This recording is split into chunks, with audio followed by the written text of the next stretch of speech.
بسم اللہ الرحمن الرحیم۔ السلام علیکم۔ آج کی اس ویڈیو میں ہم سیکھیں گے ہم آواز حروف کے مخارج میں فرق، یعنی وہ الفاظ یا وہ حروف جن کو ہم ایک ہی طریقے سے پڑھتے ہیں جبکہ ان کے مخرج مختلف ہیں۔ اگر ہم ان کے مخرج میں فرق نہیں کریں گے تو مطلب کچھ کا کچھ ہو جائے گا۔ سب سے پہلے ہم دیکھیں گے الف اور عین میں فرق یا حمزہ اور عین میں فرق۔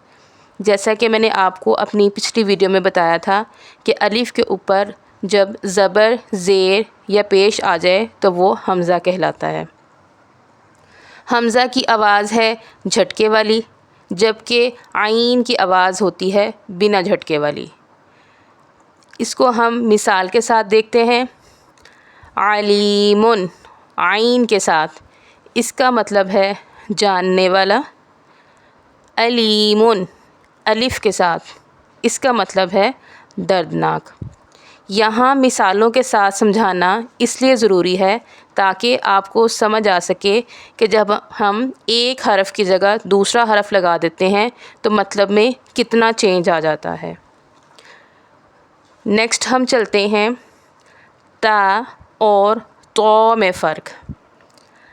تا کی آواز باریک، سیدھی اور بغیر جھٹکے والی ہوتی ہے، جبکہ تو کی آواز موٹی اور جھٹکے والی ہوتی ہے۔ آئیے اب ہم مثال دیکھ لیتے ہیں۔ فاطر تو کے ساتھ، اس کا مطلب ہوتا ہے پیدا کرنے والا۔ فاتر تا کے ساتھ، اس کا مطلب ہوتا ہے کوتاہی کرنے والا۔ نیکسٹ ہم چلتے ہیں ہا اور ہا میں فرق۔ ہا کی آواز وسطی حلق سے نکلتی ہے اور ہا کی آواز نرمی کے ساتھ اقصی حلق سے ادا ہوتی ہے۔ آپ کو یاد ہوگا میں نے اپنی پچھلی ویڈیو میں آپ کو حلق کے حصے بتائے تھے کہ حلق کے 3 حصے ہیں، تو یہ انہی کا ذکر ہے یہاں پہ۔ اب ہم مثال دیکھ لیتے ہیں۔ حلال یہ ہا کے ساتھ، اس کا مطلب ہوتا ہے حلال، جیسا کہ ہم حلال اور حرام کا ذکر کرتے ہیں اسی طرح اس کا مطلب ہے حلال۔ حلال یہ ہا کے ساتھ جو سینے کی طرف سے ادا ہوتی ہے، اس کا مطلب ہوتا ہے چاند۔ نیکسٹ ہم چلتے ہیں ثا، صاد اور سین میں فرق۔ ثا کی آواز باریک اور نرم ہوتی ہے، جبکہ سین کی آواز باریک اور سیٹی والی، جبکہ صاد کی آواز موٹی اور سیٹی والی ہوتی ہے۔ اب ہم مثالیں دیکھ لیتے ہیں۔ حارسن سین کے ساتھ، اس کا مطلب ہوتا ہے چوکیدار۔ حارسن صاد کے ساتھ، اس کا مطلب ہوتا ہے لالچی۔ حارثن ثا کے ساتھ، اس کا مطلب ہوتا ہے کھیتی باڑی کرنے والا۔ نیکسٹ ہے قاف اور کاف میں فرق۔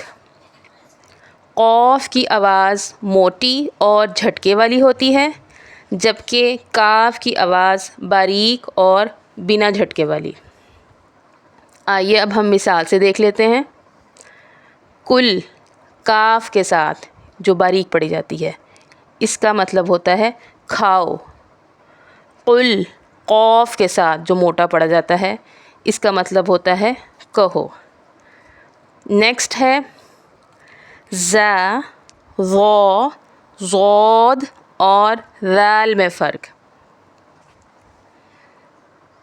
زا کی آواز باریک اور سیٹی والی، ظا کی آواز موٹی اور نرم، ضاد کی آواز بہت موٹی، نرم اور جماؤ کے ساتھ، جبکہ ذال کی آواز باریک اور نرم ہوتی ہے۔ اب ہم اس کو مثالوں سے واضح کرتے ہیں۔ ظل اس نے سایہ کیا، ذل وہ ذلیل ہوا، ذل وہ پھسلا، ضل وہ گمراہ ہوا۔ یہاں مثالوں کے ساتھ سمجھانے کا مقصد یہ تھا تاکہ آپ کو اچھے سے سمجھ آ جائے کہ ہر حرف کا میننگ ڈیفرنٹ ہوتا ہے۔ اگر ہم ایک ہی طریقے سے پڑھیں گے تو یہ کتنا غلط ہے۔ امید ہے آپ کو آج کے لیسن کی سمجھ آ گئی ہوگی۔